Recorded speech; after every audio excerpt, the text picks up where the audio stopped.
Hello बच्चों, आज हमारा टॉपिक है पढ़ने का linear equation in two variables. सबसे पहले तो बात करें हम लीनियर इक्वेशन क्या होता है। Equation which having two linears in the degree 1 is said to be linear equation in two variables. यहाँ पर देखिए एक्स और वाई दो वेरिएबल्स यूज हो रहे हैं, एक्स एंड वाई वेरिएबल्स। और इस पूरे इक्वेशन की अगर हम डिग्री की बात करें तो यहाँ पर डिग्री है 1, तो that is called the linear equation in two variables. यहाँ पर आप बात करें ए बी और सी की, तो A B C are real numbers. Real numbers तो हैं, लेकिन यहाँ पर ए और बी की वैल्यू 0 के इक्वल नहीं होनी चाहिए। अगर a 0 हो गया तो ये टू वेरिएबल्स नहीं बनेंगे, ये पोर्शन 0 हो जाएगा टोटली, तो y बचेगा तो 1 वेरिएबल बचेगा। तो ये हमारे पास linear equation in two variables नहीं रहेगी। बात करें अगर b की, अगर b हमारे पास सेम थिंग इज देयर 0 हो जाता है तो यहाँ पर ये पूरा पोर्शन हमारा 0 बन गया, तो यहाँ पर केवल एक वेरिएबल हमारे पास बचेगा। तो दैट्स वाई हमारे पास जो कोफिशिएंट ऑफ x और y है वो 0 के इक्वल नहीं होना चाहिए। ठीक है, अब हम आगे बढ़ते हैं। अब आगे की बात है, हमारे पास pair of linear equation in two variables की बात करें। ये क्या होता है? Pair of linear equation in two variables. अब नाम से पता चल रहा पेयर, तो यानी कि सेट में, इस पेयर में टू आपके पास इक्वेशन होनी चाहिए, लेकिन कंडीशन क्या है यहाँ पर कि इसमें वेरिएबल आपके पास सेम होना चाहिए। For example a1x plus b1y plus c equals to 0, ये equation number 1। Second thing is there a2x plus b2y plus c equals to 0। यहाँ पर आपके पास ये जो दोनों इक्वेशन है ये कहलाई जाएंगी pair of linear equation in two variables. For example मेरे पास है 2x plus 3y equals plus 7 equals to 0 and 8x plus 5y plus 6 equals to 0। ऐसे बहुत से एग्जाम्पल हो सकते हैं आपके पास ये pair of linear equation in two variables के। अब हम बात करते हैं इसके सॉल्यूशन के बारे में।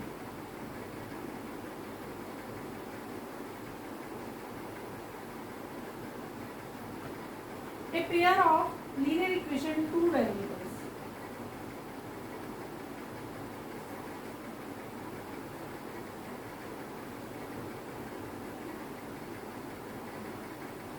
इसके लिए हमें क्या एग्जिस्टेंस ऑफ सॉल्यूशंस की बात करते हैं कि एग्जिस्ट भी होंगे सॉल्यूशंस या नहीं होंगे। तो इसको हम दो तरीके से देखें। जो एग्जिस्टेंस ऑफ सॉल्यूशंस हैं इसमें दो तरीके की कंडीशंस हो सकती हैं, या तो सॉल्यूशन कंसिस्टेंट हो, अदरवाइज इनकंसिस्टेंट।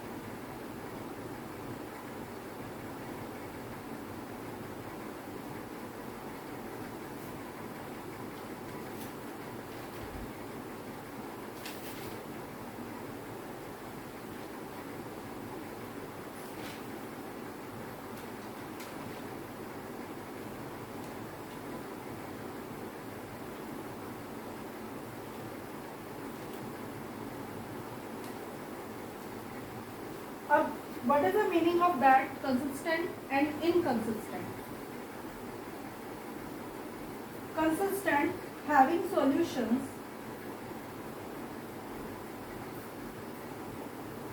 यानी कि आपके पास कोई भी पेयर ऑफ सॉल्यूशन है a1x plus b1y plus c1 equals to 0 and a2x plus b2y plus c2 equals to 0। ये आपके पास पेयर है इक्वेशन का। अगर इसके इन दोनों इक्वेशंस का सॉल्यूशंस निकलता है तो that means solution is said to be consistent. Otherwise अगर इस पेयर ऑफ इक्वेशन का कोई सॉल्यूशन नहीं होता, नो सॉल्यूशन, तो दैट मीन्स जो पेयर ऑफ इक्वेशंस हैं वो कहलाई जाएंगे, उनके सॉल्यूशन कहलाए जाएंगे inconsistent.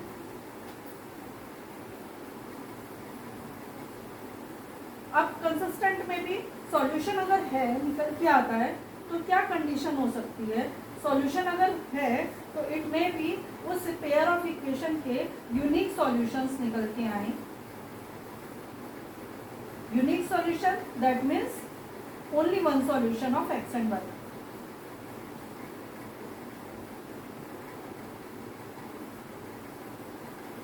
Second condition is that हमारे पास सॉल्यूशंस तो हैं लेकिन सॉल्यूशंस कैसे आए?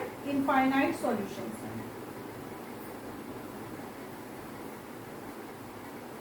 तो ये दो बातें आपको ध्यान में रखनी है. इनकंसिस्टेंट में नो सॉल्यूशन तो बात ही खत्म हो जाती है कि इस इक्वेशन में पेयर ऑफ इक्वेशन के कोई सॉल्यूशन नहीं है. That means a pair of equation in two variable is said to be inconsistent.